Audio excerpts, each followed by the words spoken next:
Bonjour et bienvenue dans l'interview. Aujourd'hui, je reçois Didier Reynders. Bonjour. Bonjour. Ministre des Affaires étrangères et président de la régionale du MR Bruxelles. Tout d'abord, parlons mandat, ce débat sur le scandale Publifin ou Publifin en Wallonie.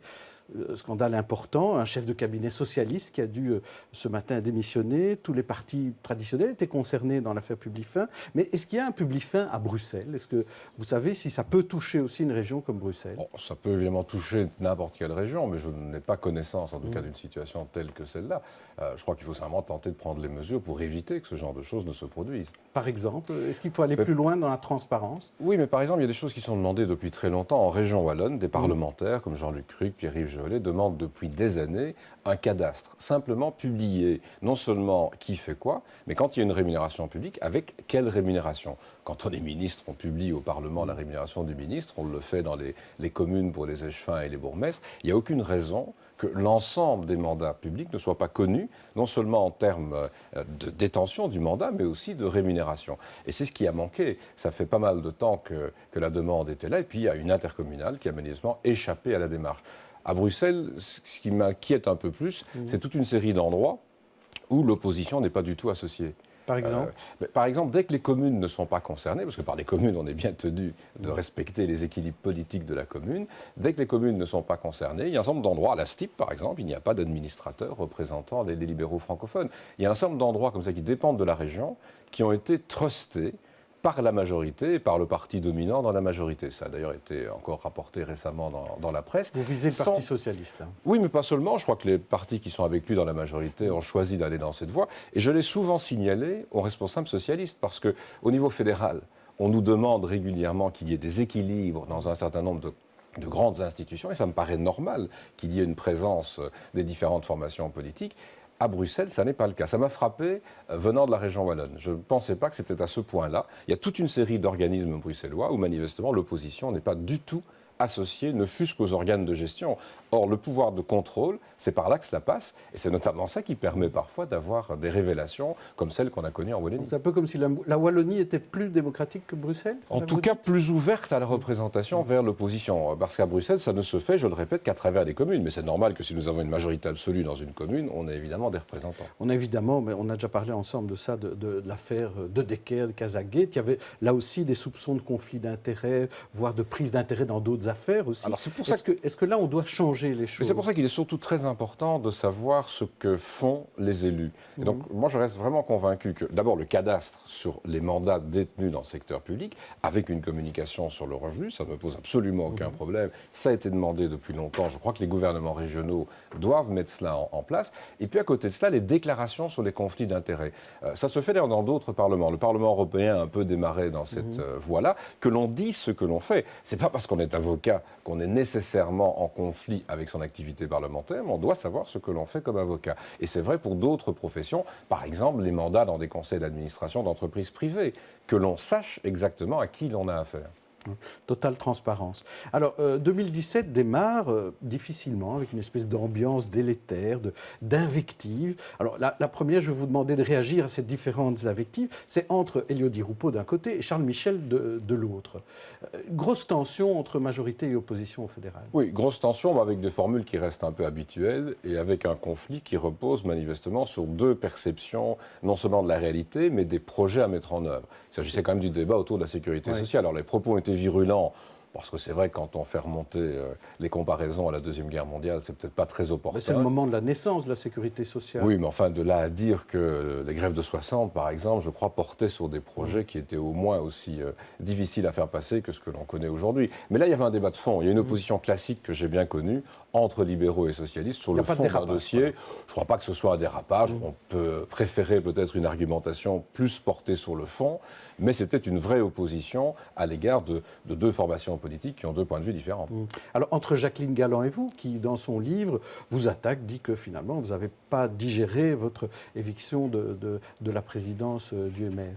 D'abord, je n'ai pas eu l'occasion de lire son livre. J'ai lu quelques Pourtant, il est extraits de court. presse. Justement, c'est pas très intéressant à lire. Je vous conseille d'ailleurs, si vous cherchez un livre à propos d'une femme politique, Francis Van de Woesten vient de sortir un ouvrage sur Antoinette Spaak. C'est tout à fait autre chose. Et puis pour le reste, je dirais que je n'ai pas du tout le même parcours que Jacqueline Galland. Et donc je ne sais pas tout ce qu'elle raconte, notamment sur la vie dans le monde politique. Je ne sais pas où elle a rencontré cela, dans quel cabinet, dans quel environnement. Ça n'est pas mon expérience, ça n'est pas ma pratique, et je ne m'exprime pas comme elle s'exprime. Alors hier, Yvan Mayer était assez dur avec ceux qui l'insultent sur les réseaux sociaux. Il les a traités de crétins, de malveillants et de cons.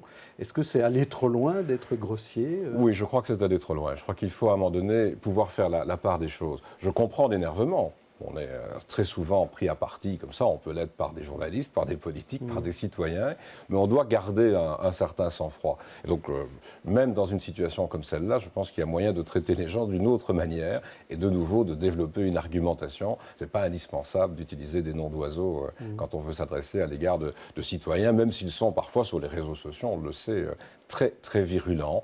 Mais c'est un peu un défouloir, les réseaux sociaux, il faut l'accepter. Il vaut mieux pas les lire?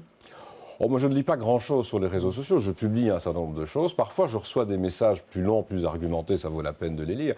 Mais je sais que les journaux, par exemple, sont confrontés aujourd'hui à un vrai débat. Est-ce qu'on maintient un site ouvert sur lequel tout le monde peut venir se défouler? Mais je dis bien, souvent, c'est un défouloir. Donc, quand les gens se défoulent, ils vont souvent trop loin. Alors, Pascal Smet, lui, qui est revenu aux affaires à Bruxelles sur la mobilité, il vous attaque, vous et d'autres membres du MR. Écoutez ce qu'il disait, c'était vendredi dans l'interview. Alors, regardez. Bien, on ne l'a pas, mais Bon, que disait-il? je vais quand même vous le dire. En fait, il disait que pour le MR, c'était le tout à la voiture. Et que vraiment, il n'y avait pas le choix, que vous, même avec votre chauffeur, vous préfériez les navetteurs aux vrais Bruxellois qui, eux, préfèrent aller en vélo ou aller à pied. Oui, enfin moi je vais souvent à pied parce que j'ai l'avantage souvent de rencontrer des collègues juste en face de chez moi, Palais d'Egmont, donc je fais des déplacements le plus possible aussi dans un environnement quand c'est possible à pied. Mais ça étant, je crois que ce qu'il ne comprend pas, c'est deux choses. D'abord, il faut se concerter, il faut rencontrer les gens, débattre avec eux. Et je constate qu'avec toute une série d'acteurs, notamment économiques, je pense aux commerçants en région bruxelloise, ça ne se fait pas assez quand on parle de mobilité. Puis la deuxième chose, il faut ne pas mettre la charrue avant les bœufs en matière de mobilité. Et donc quand il y a une offre de transport, si on investit, comme j'essaye de le faire à travers Belliris, dans le métro, si on investit dans un certain nombre de projets qui offrent autre chose comme transport aux citoyens, alors on peut commencer à essayer de réduire l'accès de la voiture au centre-ville. Mais concrètement, de quoi ai-je parlé pour énerver, semble-t-il, Pascal Smet?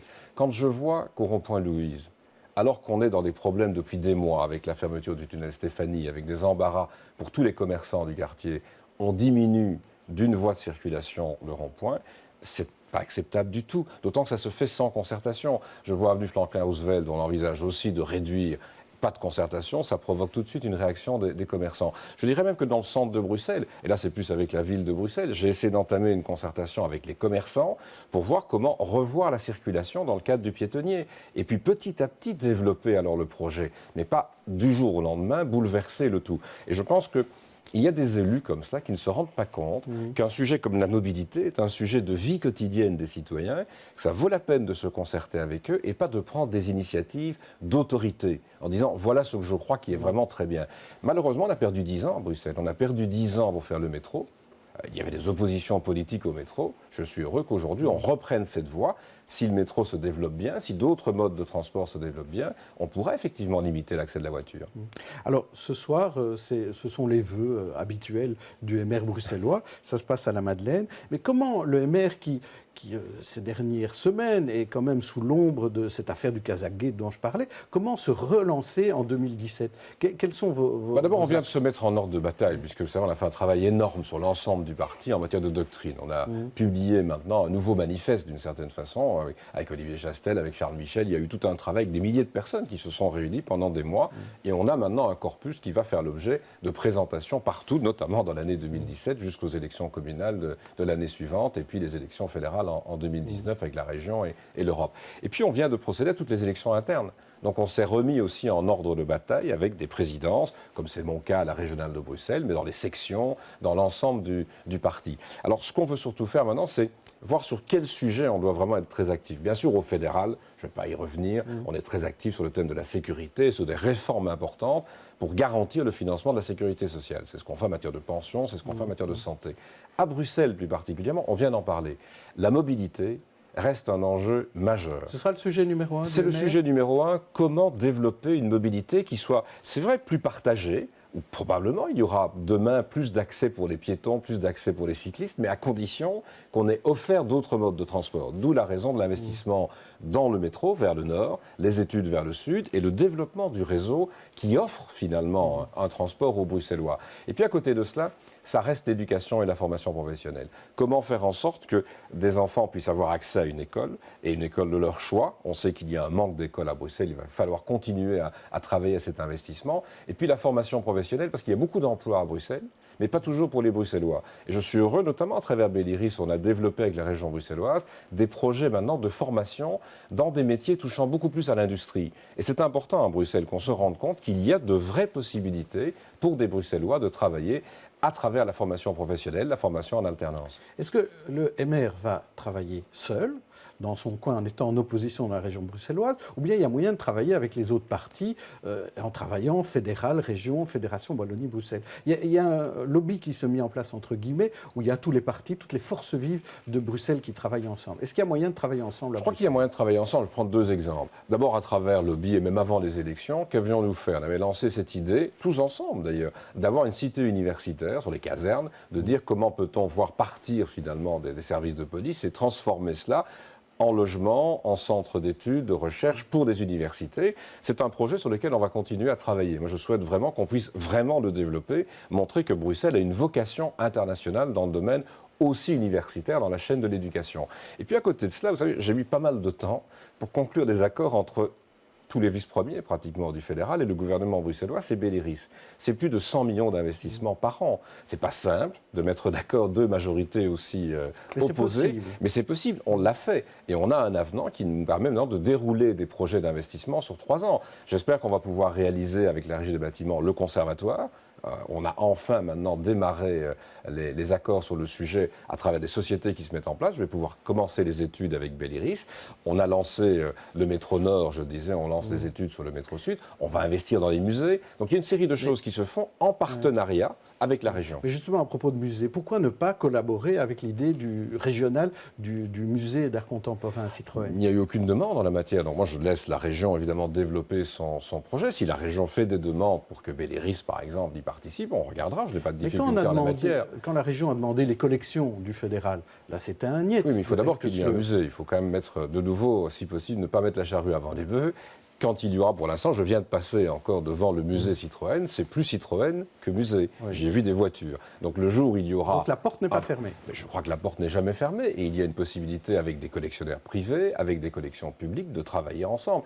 Je crois simplement qu'il faut aussi se rendre compte, je disais tout à l'heure, que la région, ça n'est pas le monopole d'une majorité ou d'une formation politique. Parce que je suis vraiment très attentif à ça, je l'ai dit souvent à des responsables politiques bruxellois, ce n'est pas normal que dans des secteurs d'enjeux majeurs, comme la mobilité, comme la STIB, on mette en dehors de la gestion des formations politiques qui représentent pratiquement un quart de la population bruxelloise. C'est vrai pour nous, c'est vrai pour d'autres qui sont aussi dans l'opposition. Et ça, je crois que c'est quelque chose qui va devoir changer à Bruxelles. Il ne suffit pas de vouloir mettre autour de la table quelques responsables dans un lobby, c'est une bonne chose de travailler ensemble de cette façon-là, mais autour des vraies tables de décision, quand on a un conseil d'administration publique, il faut qu'il soit ouvert. Au fédéral, c'est ce que nous faisons. L'opposition est présente dans des conseils d'administration lorsqu'il s'agit de gérer la chose publique.